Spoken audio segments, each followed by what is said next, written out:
புதூர் போன்ற கடற்கரை பகுதிகளில் இன்றும் தாது மணல் சர்வ சாதாரணமாக அள்ளப்பட்டு வருகிறது. இதனால் மீனவர் குடியிருப்புகளுக்கு பெரிய அளவில் பாதிப்பு ஏற்படுகிறது.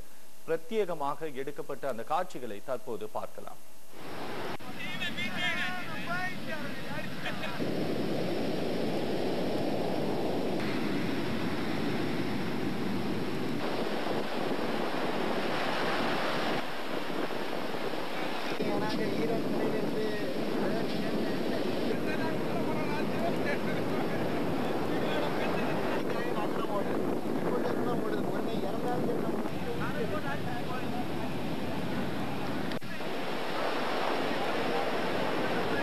அரசு தூத்துக்குடி, திருநெல்வேலி, திருச்சி மற்றும் கன்னியாகுமரி மாவட்டத்தில் மணல் அகழ்வதை முற்றிலும் தடை செய்திருக்கிறது.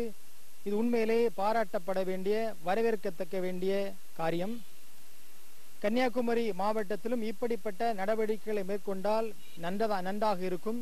கன்னியாகுமரி மாவட்டத்திலேயே ஐஆர்ஏ நிறுவனம், அரிய மணல் வகை நிறுவனமானது சின்ன வளை, பெரிய வளை ஆகிய 3 கடற்கரை கிராமங்களிலேயே காலையும் மாலையும் தொடர்ந்து மணல் அள்ளுகின்ற வேலையை செய்து கொண்டிருக்கின்றது.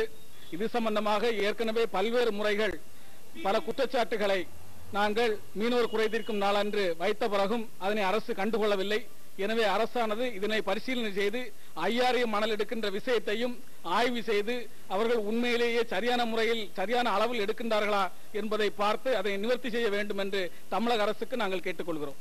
அரசாங்கமானது உடனடியாக எந்த மாவட்டங்களிலையும், குறிப்பாக தென் மாவட்டங்களில் கடற்கரையோரங்களுக்கு கடல் தாது மணக்களை எடுக்கக்கூடாது என்று சட்டங்கள் இருந்த பிறகும் கூட தற்பொழுது இன்றைய தினம் கூட பெரிய விளை, சின்ன விளை, மிடாலம் போன்ற பல்வேறு பகுதிகளில் சில தனிநபர்களும் எடுத்து வருவதாக நாங்களே நேரடியாக பார்வையிடக்கூடிய அளவுக்கு நாங்கள் தெரிந்து கொண்டோம். உடனடியாக தமிழக அரசும் அதுபோன்ற கனிம வள துறையினரும் சுற்றுச்சூழல் துறையினரும் உடனடியாக இதை தடுத்து நிறுத்துவதற்கான முழு முயற்சியை எடுக்க வேண்டும். அது மட்டும் இல்லை, இந்த தவறு செய்வர்களை குற்ற தடுப்பு சட்டத்தில் கைது செய்ய வேண்டும் என்று எங்களுடைய நுகர்வோர் அமைப்பு சார்பாக கேட்டுக்கொள்கின்றோம். தமிழ்நாட்டில் கன்னியாகுமரி, நெல்லை, தூத்துக்குடி உள்ளிட்ட பல மாவட்டங்கள்ல இந்த தாது மணல் கொள்ளைக்காக தாது மணல் கொள்ளை நடந்து கொண்டிருக்குது அப்படிங்கிறதுக்காக தடை விதிச்சிருக்காங்க. இது பல்வேறு கட்ட போராட்டங்களுக்கு அப்புறமா, அதாவது கடற்கரை மக்கள் பயங்கரமா போராடி அதுக்கப்புறம் தான் இந்த கொள்ளை குறித்து ஆய்வு நடத்திட்டு இருக்காங்க. இப்ப தூத்துக்குடி மாவட்டத்துல இந்த தாது மணல் கொள்ளை குறித்து ஆய்வு நடந்துட்டு இருக்கு. இது குறித்து அரசு சார்பில் என்ன சொல்லியிருக்காங்க அப்படின்னா, இந்த தாது மணல் கொள்ளை இந்த ஆய்வு நடந்துகிட்டு இருக்க நேரத்துல மற்ற மாவட்டங்கள்ல, மற்ற இடங்கள்ல தாது மணல் யாருமே எடுக்க கூடாது அப்படின்னு ஒரு தடையை விதிச்சிருக்காங்க. இது தாது மணல் எடுத்துக்கிட்டு இருக்கிறது கடற்கரை வாழ் மக்களுக்கு மிகவும் பாதுகாப்பற்ற சூழ்நிலை. இன்றைக்கும் கூட கன்னியாகுமரி மாவட்டத்துல பல இடங்கள்ல பெரிய விளை, மிடாலம் போன்ற பகுதிகளில் தாது மணல் எடுத்துக்கிட்டு தான் இருக்காங்க.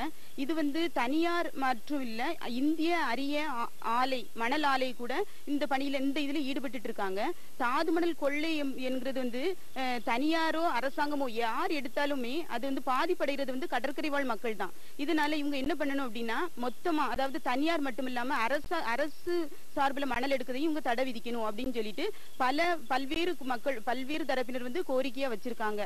இது அரசு சார்பில் எடுக்கக்கூடிய மணலுக்கு அவங்க என்ன சொல்றாங்க அப்படின்னா, நாங்க இதை மறுசுழற்சி முறையில திருப்பி நல்ல சுத்தம் பண்ணிட்டு இருக்கோம் அப்படின்னு மக்களுக்கு ஒரு ஆறுதல் மாதிரி சொல்லிட்டு இருக்காங்க. ஆனா இது உண்மையிலே அப்படி இல்லை, இதையுமே நீங்க இங்க தடை பண்ணணும் அப்படின்னு சொல்லி மக்கள் கோரிக்கையா வச்சிருக்காங்க. சத்தியம் செய்திகளுக்காக கன்னியாகுமரியிலிருந்து விமலா.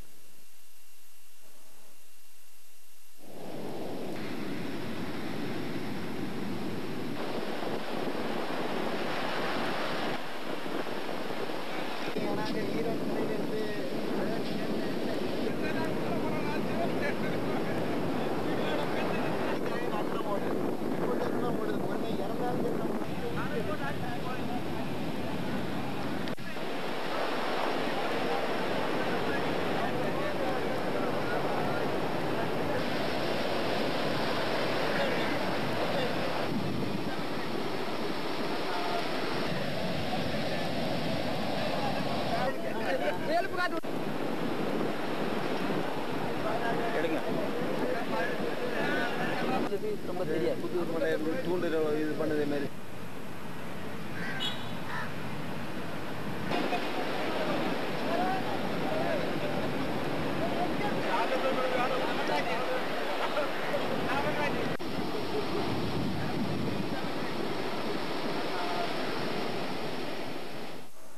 உங்களே அடுத்த செய்தி, ஆட்டோ பிரச்சனை இன்னும் பாடில்லை. சென்னையில் புதிய கட்டணத்தை அமல்படுத்தாத ஆட்டோக்களை அதிக